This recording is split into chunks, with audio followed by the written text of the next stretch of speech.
কিভাবে বুঝবেন আপনাকে জাদু করা হয়েছে বা আপনার উপরে কেউ জাদু করেছে? এটা আসলে বোঝার জন্য প্রথমত নিজে তো সম্ভব না, যদি এরকম কেউ থাকে সমাজে যারা দেখে বলতে পারে তার উপরে কোনো জাদু করা হয়েছে বা তাকে ক্ষতি করা হয়েছে, তাহলে আমার মনে হয় তাদের কাছে আপনি যাবেন। যদি আপনার মনে হয় যে হয়তো আমাকে কেউ কোনো ক্ষতি করতে পারে, আমার প্রতি কোনো বিদ্বেষ রেখে জাদু করতে পারে, তাহলে এমন ব্যক্তির কাছে যাওয়া যিনি এর সঠিক সমাধান দিতে পারেন। আমার মনে হয় এতে সবচেয়ে সঠিক সমাধান হলো একজন আলেম, যিনি কোরআনের এলেম শিক্ষা গ্রহণ করেছেন, হাদিসের এলেম শিক্ষা গ্রহণ করেছেন। আমার মনে হয় তাদের কাছে গেলে সবচেয়ে নিরাপদ। এজন্য জাদুটোনা এটা সত্য, এটা মানুষকে করে। যেমন রসুল সাল্লাল্লাহু আলাইহি সাল্লামকেও জাদু করা হয়েছিল।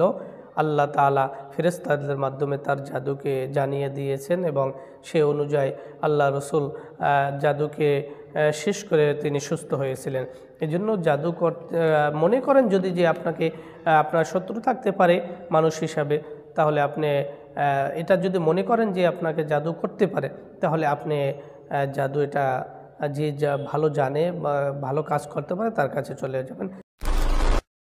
বদ নজর এটা তো সত্য, তবে এটার থেকে বাঁচার উপায় কি সেই বিষয় নিয়ে আমরা আজকে আলোচনা করব।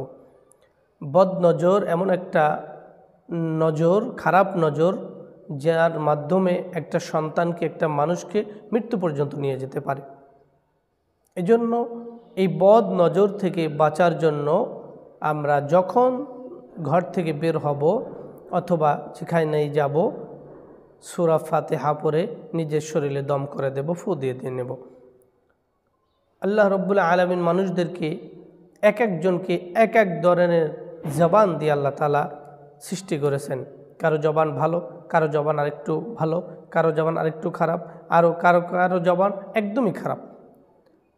কিছু মানুষের জবান এমন আছে, কোনো সুন্দর বাচ্চাকে যদি দেখে, বাচ্চাটা তো অনেক সুন্দর কিন্তু সে মাশাআল্লাহ বলল না, তাহলে এই যে সুন্দর সে বলল এর কারণেই বাচ্চাটার ক্ষতি হয়ে যেতে পারে। এজন্য এই নজর থেকে হেফাজত বিশেষ করে বাচ্চাদেরই এটা বেশি হয়ে থাকে। তাই সূরা ফাতিহা পড়ে আমরা ফু দেব।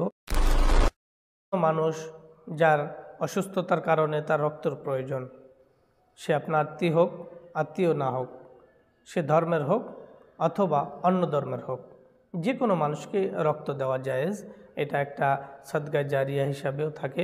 নিজের শরীর ঠিক থাকলে তাহলে মানুষের উপকার করা এবং রক্তদানে কোনো বাধা নেই, শরীয়তে কোনো বাধা নেই, বরং এটা একটি ভালো কাজ, মানুষের একটা উপকার করা।